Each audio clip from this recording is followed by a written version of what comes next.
Hello বন্ধুরা, আমার সুর আমার দেশ চ্যানেলের পক্ষ থেকে আপনাদের জানাই আন্তরিক শুভেচ্ছা ও অভিনন্দন।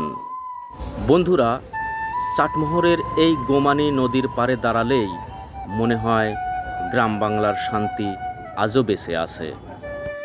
নদীর পানিতে কিশোর কিশোরীদের লাফালাফি দেখলেই মনে পড়ে যায় শৈশবের সেই দিনগুলির কথা। বন্ধুরা, আমার হাতের এই ডান পাশে রয়েছে চর মথুরাপুর বাজার, আবার বাম পাশে রয়েছে নুননগর বাজার।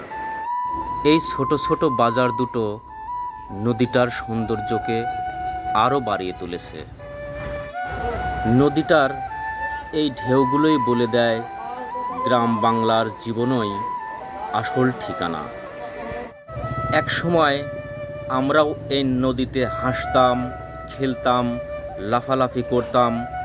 আজ শুধু সেই স্মৃতিগুলোই ভেসে আসে। বন্ধুরা, শৈশবের স্মৃতিগুলো নিয়ে আজকের মতো বিদায়। আবারও দেখা হবে অন্য কোনো জায়গায়। আল্লাহ হাফেজ।